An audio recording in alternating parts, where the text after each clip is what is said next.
Good morning, good afternoon, good evening, whatever time it is when you're watching this. I'd like to welcome you to this online worship service for the Unitarian Universalist congregation here in Salem, Oregon. If you're a first-time visitor, I'd really like to welcome you. And if you're a long-time member of this congregation, I'd just like to say welcome back. Whoever you are, I'm glad that you're viewing this service, and I really look forward to that time when we can gather together in person again. But right now, I'm glad we do have this technology.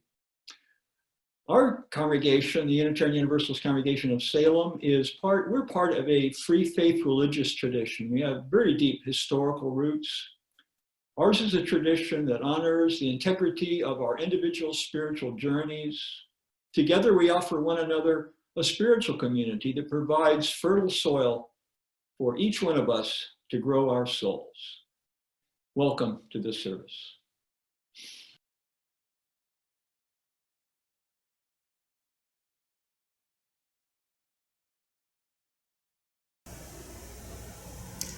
Our opening hymn today is For the Earth Forever Turning. It's number 163 in the Gray Hymnal.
Celebrant for the May 17th UUCS virtual Sunday service. I hope you're all making your way through this stay-at-home phase, which gets harder as the weather gets better, but it still remains important. The topic of our service today is loyalty. Loyalty for me is about beliefs, faith, and trust, all of which is about time and experience, which are constantly in motion. That makes loyalty seem a tenuous position that can change at any time, based on the continuous unfolding of life. If belief is lost, has it been in place for us long enough to make loyalty harder to let go? If faith and trust are betrayed, do we stay with something anyway? Because of habit, or is it because of love? Connections may be so deep that loyalty persists. Maybe the reciprocal relationship of love cannot be destroyed despite life's assaults. Let us join in saying our affirmation. Love is our doctrine, compassion is our way. Here we seek to create a joyful home for free religious exploration, build a community of caring fellowship, nurture the hopes, and serve the needs of our world.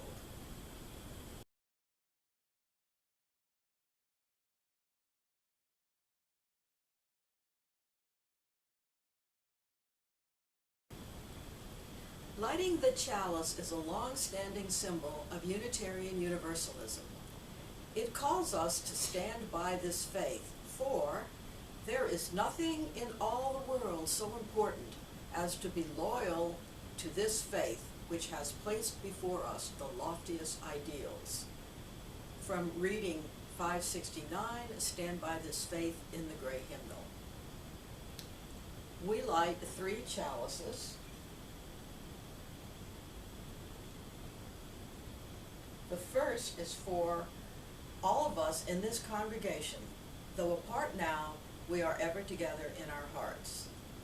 The second we light for our partner church in Simenvalva, Transylvania, Romania.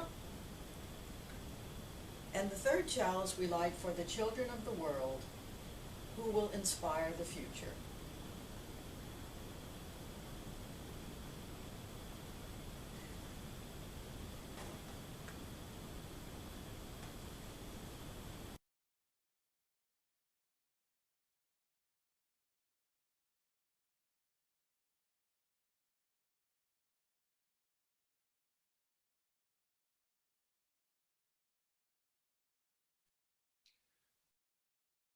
Settle in to where you are right now and just take a deep breath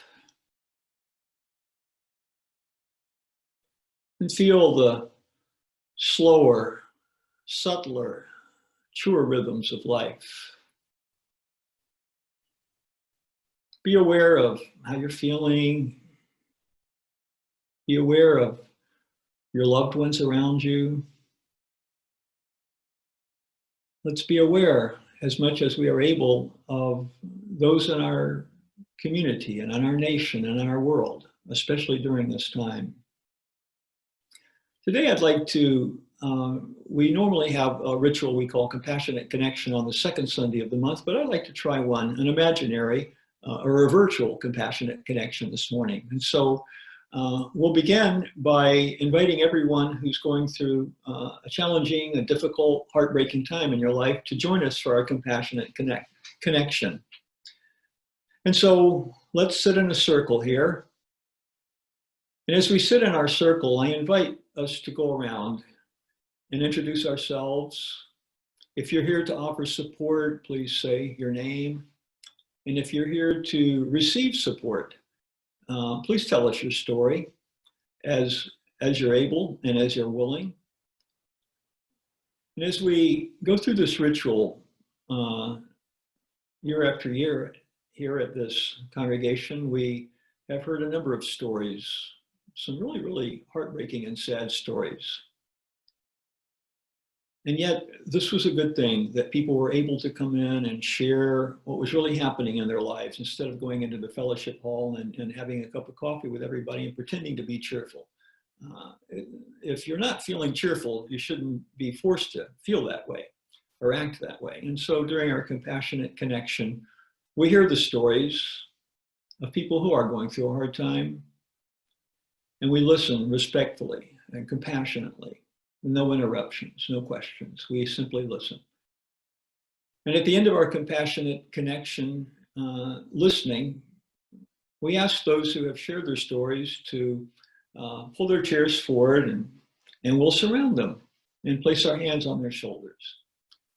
And I'll lead us in a guided meditation, and I will acknowledge each person, and I will acknowledge, I will restate in my own words the story that I heard from them, to signify that we really did hear, that we really are aware of them and their suffering in this difficult moment. And then I ask that those who are being vulnerable, who've shared their stories with the rest of us, to be aware of the fact that there are people standing around them with hands on their shoulders, and that this represents a loving, compassionate community. It's a simple ritual, really. We can't change the external factors in people's lives. We can't make the pain and sorrow go away most of the time, but just knowing that people are aware of what you're going through, just having an opportunity to shed a tear or two, just having that opportunity to know that somebody cares and is offering you compassion, it makes a tremendous difference. This is a community where we come to offer one another our compassion, where we're hopefully feel safe enough to be somewhat vulnerable and to share our stories with one another. And for the community that we build here through our sharing and through our caring, I am profoundly grateful.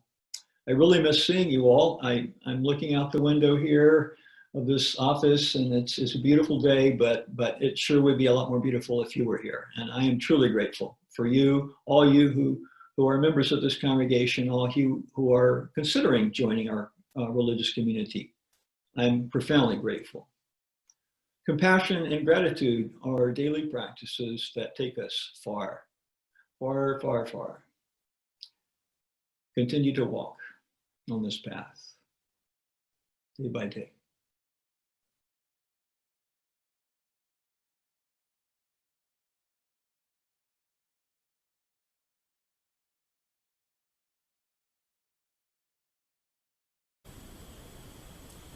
The reading is from Paul Rezor's book, Faith Without Certainty. Liberal theology is not for the faint of heart. It points us in a general direction without telling us the specific destination. It refuses to make our commitments for us, but holds us accountable for the commitments we make. The liberal religious tradition is an invitation, not a mandate. It invites us to live with ambiguity without giving in to facile compromise, to engage in dialogue without trying to control the conversation, to be open to change without accepting change too casually, to take commitment seriously but not blindly, and to be engaged in the culture without succumbing to the culture's values. Liberal religion calls us to strength without rigidity, conviction without ideology, openness without laziness. It asks us to pay attention. It is an eyes wide open faith, a faith without certainty.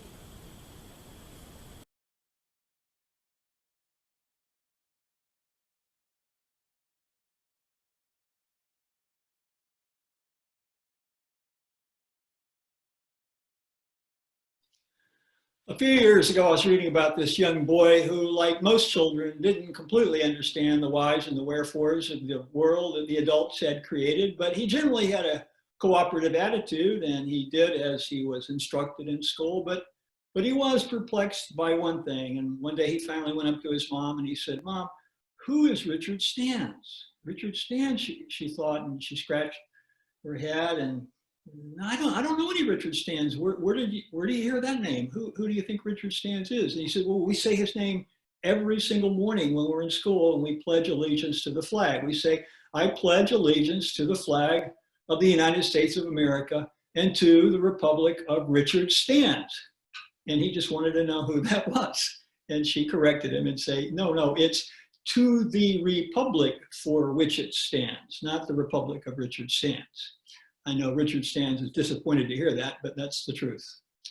This pledge, which originally had no mention of God, that God had added in 1954, primarily because this was during the McCarthy era and everybody's worried about that we were going to be overrun by the godless communist atheists. So we put in under God to protect us, I guess.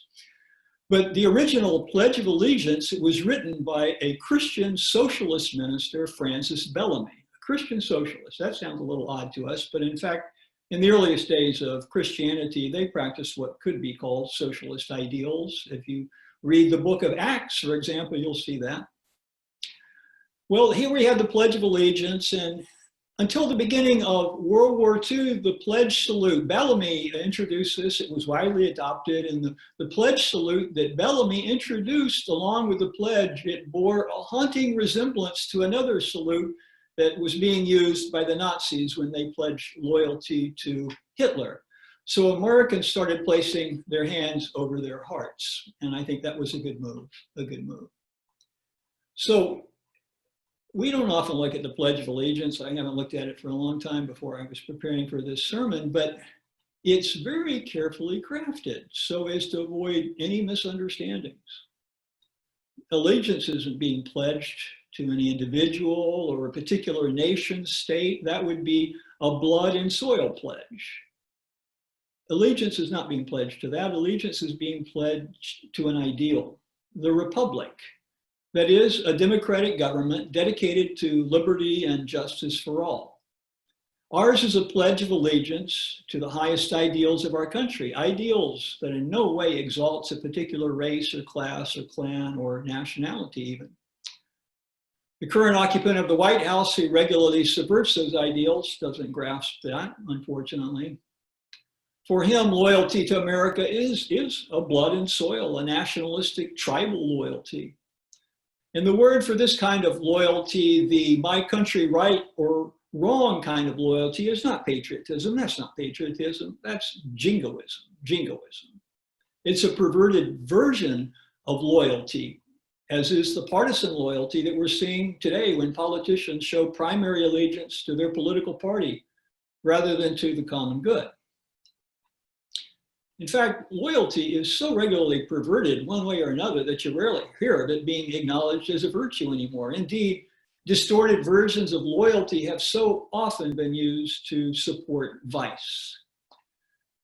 Recently, I was reminded about this in the most forceful way when I was reading about a monument that almost came into being and was only stopped due to the vocal opposition of the NAACP in the 1920s. And so there was going to be this monument in Virginia, and it was a brainchild of self-deceiving children of the Confederacy, and it showed a noble-looking Black woman, and she was holding a white baby with another reaching up to her. And this monument was going to be called the Mammy Monument, which was to honor all slaves who had purportedly loyally accepted their servitude and loyally served their masters. What a stark example of how the ideal of loyalty so often becomes twisted in the hands of the powerful into a ruse to dupe people into subverting their own needs and interests. Who could count the number of people who have only been offered this one model of loyalty, the kind of loyalty that we see and adore in dogs? We love dogs because they love us more, no matter who we are. So please don't misinterpret any of my comments here as anti-canine. I love dogs and I love the loyalty that they show us. Always have, always will. Dogs are loyal to us, no questions asked, and that's just fine. But such servile loyalty diminishes and dehumanizes people. Given that the usual understandings of loyalty too often require such dehumanizing servility, it's no wonder that you rarely hear of loyalty extolled as a virtue.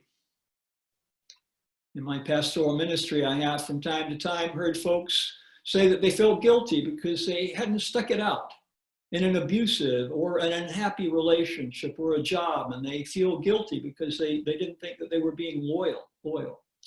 Well, the problem here is not their lack of loyalty, it's that their object of loyalty is not worthy of such devotion. Such dilemmas can be summed up in one word, a word you may have never heard. It's henotheism. You know monotheism, but henotheism is a little different. It is a theological term. It was coined by 19th century German theologians to designate misplaced loyalty. It's the worship of smaller gods, tribal gods. They're too small and they lead followers astray to pursue selfish, small-minded goals. So later today, if anybody asks you about the service, about this sermon, you can say that the minister warned us of the perils posed by henotheism. The perils posed by henotheism, and just leave it at that. This will probably create some confusion, which is great. Sometimes it's better to be confused than certain. Know-it-all types think that they have it all figured out. They don't need to hear what anyone else thinks. They don't need to review their lives and where they're going. The confused person isn't so sure and has to pay attention and evaluate and assess and discern and then make some independent choices. This term, henotheism, is a good cautionary word. They can work like a spiritual compass to help you navigate the confusing terrain of life. I think of it with this image in my mind. Remember during the days of slavery in our country, when runaway slaves, they didn't have maps, but they always knew to follow the North Star to freedom. So of course they realized that following the wrong star was not going to work. And simply put, henotheism is when you worship the wrong thing and follow the wrong star again and again, day by day. And this is a perennial challenge in life, figuring out if you're following the right stars. If someone claims that they don't worship any God at all or anything, I would invite them into a conversation with Ralph Waldo Emerson, the 19th century American transcendentalist sage who began his career as a Unitarian minister. And Emerson noted that a person will worship something, a person will worship something. Have no doubt about that. We may think our tribute is paid in secret in the dark recesses of our hearts, but it will come out. That which dominates our imaginations and our thoughts will determine our lives and our character. You could easily submit the phrase, be loyal to, for worship in this long quote I just read by Emerson. You could say be loyal to instead of worship. It would mean the same thing. And those things to which we feel true loyalty, however misplaced or self-centered they might be, are the things we worship in our daily living, and they shape our lives. Simply put, as Emerson was pointing out, in our lives, we can't avoid ascribing ultimate value to something or other, be it wealth or power or pleasure or beauty or wisdom and joy or love and compassion. Everyone puts something up on the altar and devotes their life to it. To cite a crass example, the person who worships wealth above all else devotes their life to acquiring and maintaining it. That's the most important thing for them, and they will do whatever they deem necessary to acquire it. It focuses them. They're oblivious of the consequences of their actions, and that's the way it goes for them. Whatever is most important in your life, day to day, most certainly shapes who you become. In a word, a person can't help being loyal to something, which begs the question, where are you placing your loyalty from moment to moment? And where is this taking you? To the land of love and compassion and joy and justice? Or have the stars you followed turned out to be false flashes in the heavens that have lost their luster, leaving you stranded in forlorn outposts of loneliness and isolation and regret and despair? Everybody ends up there at one time or another. Everybody gets lost, and everyone has the opportunity to find their true path again and again. Getting lost and finding your way again is part of the journey. So look for the stars that burn true with the glow of love and hope and joy. Even during challenging times such as we now face with the pandemic physically separating us, there are eternal truths that shine in our hearts that deserve our loyalty, for they will guide us home. I'm going to leave the final word of the sermon this morning to J.R.R. Tolkien, author of the great Lord of the Rings trilogy, and his character, the hobbit Samwise Gamgee. He's been on this dangerous journey with many unexpected twists and turns and uncertain outcomes, and he's not sure he's going to make it. And then he pauses and looks upwards. And here's what Tolkien writes. There, peeping among the cloud rack above a dark tor high up in the mountains, Sam saw a white star, twinkle for a while. And the beauty of it smote his heart. As he looked up out of that forsaken land, hope returned to him. For like a shaft, clear and cold, the thought pierced him that in the end, the shadow was only a small and passing thing. There was light and high beauty forever beyond its reach. Amen.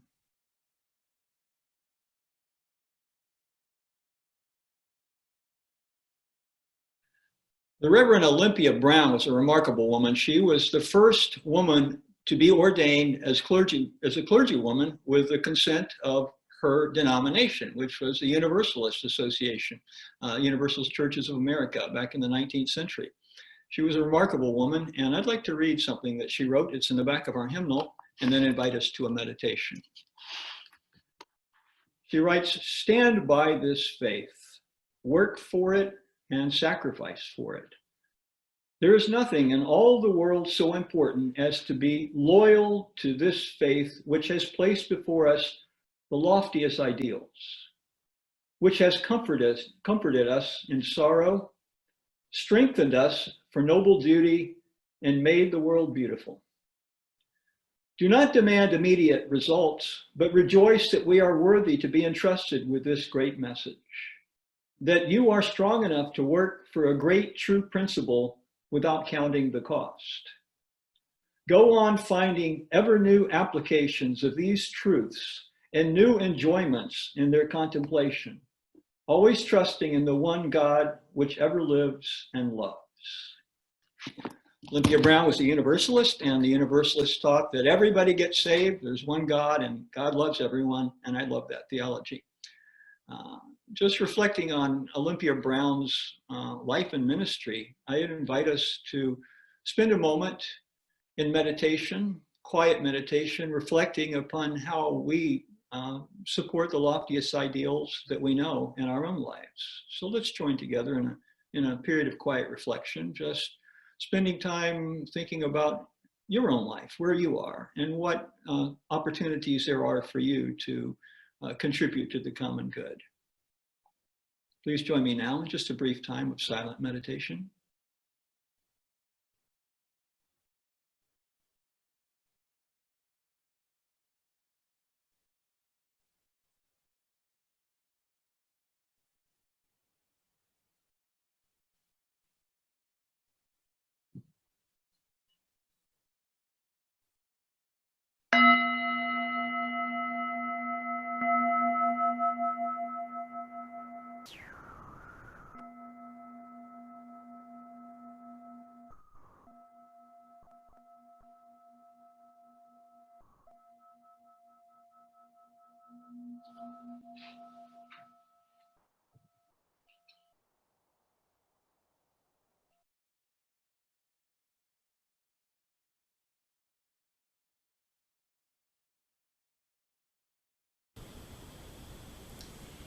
Each week, this congregation gives generously of time, talents, and money, both to sustain our church activities and to help those in the Salem community and greater world.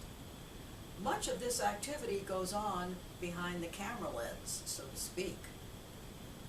Even though we don't see them in person, many of our members are working virtually to keep our congregation going in this time of staying at home and keeping distance. Our new way of services and ministries needs your support, as well as your continuing donations to the Marion Polk Food Share and this month's Share the Plate recipient, Salem Harvest. This nonprofit grassroots organization sends volunteers to gather excess produce from farmers and backyard growers and distributes it to people in need. You can make monetary contributions to our church, Marion Polk Food Share, and Salem Harvest by going to the UUCsalem.org website and clicking the donations link. Or you can mail checks to the UUCS office. Many people are having financial hardships at present. If you're one of the more fortunate people, please consider making a larger donation so we can continue our welcoming presence in the community and meet crucial needs. Thank you all for your generosity and commitment to our greater congregational community.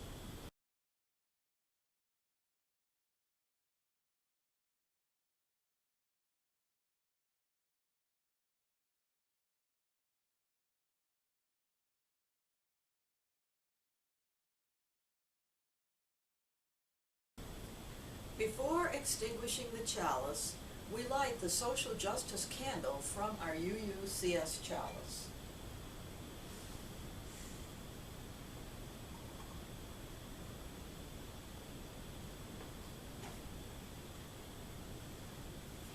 This reminds us that we are kindling the flame of kindness, service, and justice for the wider world through the work of our congregation.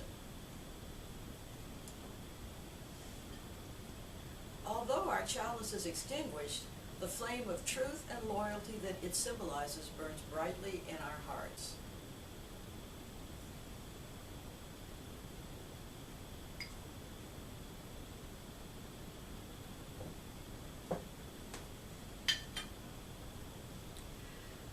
Ours is not blind loyalty, but open-eyed commitment to a free religious tradition. The strength of discernment guides our actions as we live this faith that does not call for certainty. May it sustain you until we light our chalice again and are together once again in sacred community.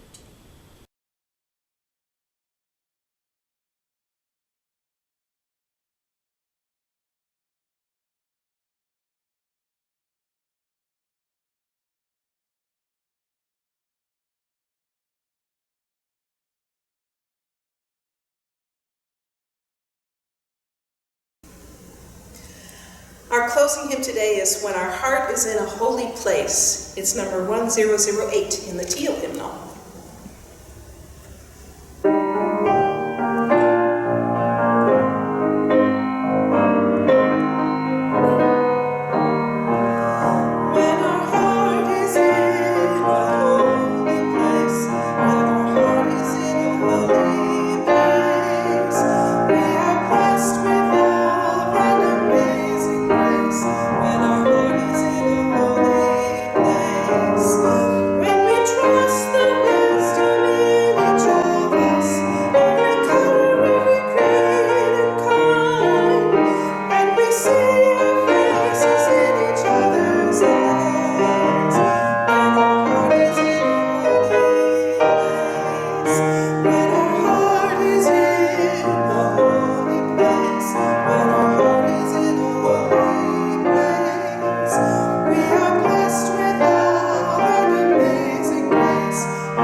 So we can't join hands today to say our closing words. We can't place our hands on one another's shoulders either. But we can hold one another in each other's hearts as we say our closing words. Would you please join me as we say those closing words? May faith in the Spirit of life, hope for the community of earth, and love for the sacred in one another be ours now and in all the days to come.